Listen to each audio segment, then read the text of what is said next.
Welcome back. It's now 5:45. Memphis Shelby County students and staff, they are starting yet another school year without a permanent leader. Nearly 1 year later, the superintendent search, it still continues.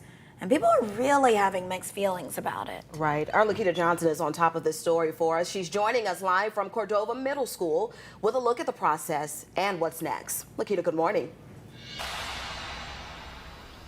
Good morning. Aaron and Yvonne, after former Superintendent Joris Ray resigned in scandal last August, the school board has hired a search firm and also hosted a series of meetings with the community to learn exactly what they want to see in the next school leader. And I also spoke with a couple of parents who give their thoughts on the process so far. Take a listen. The community is involved, engaged, and we're not going to let these students fail. Veronica Boyd is stopping at nothing to make sure her third grader and other MSCS students have the best in education. It's not just like, we can just go and get someone and say, okay, come lead this system.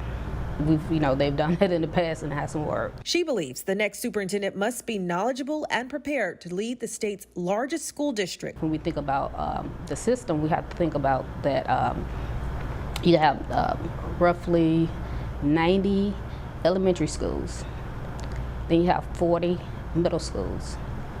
And then you have about 40 high schools. The school board started its search process shortly after Dr. Joris Ray resigned last August. In the last year, leaders held 5 community meetings with parents, teachers, and staff to get feedback on their next hire. Boyd says it's the most transparent super search she's been a part of, but Damon Curry Morris, grandparent of MSCS 4th grader, disagrees. We called it from the beginning that it was a sham, it was a farce, and it was politics being played. Because I have never in my life seen anybody tailor make a job for anybody. If they would have followed policy from the beginning, we would have had a superintendent by now. In December, the school board hired Hazard Youngatia and Associates. Their job was to create a job description and pick finalists for board members. In April, the firm announced 3 finalists, but the school board, they paused that search, telling HYA to find more options. Board member Amber Hewitt Garcia explains why. The board updated the policy, got clear on what the profile of a superintendent was in response to the community.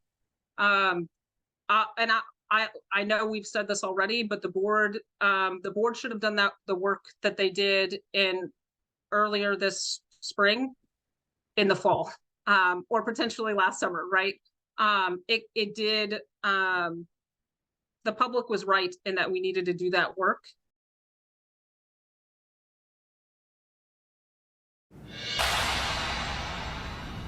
Job is actually listed on the school board's website now. That'll be open all the way up until November.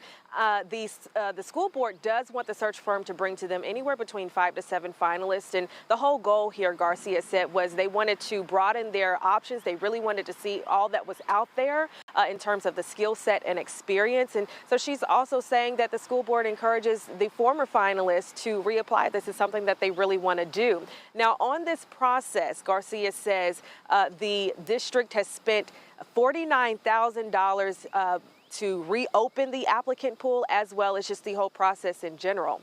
For now in Cordova, I'm Lakita Johnson. Back to you.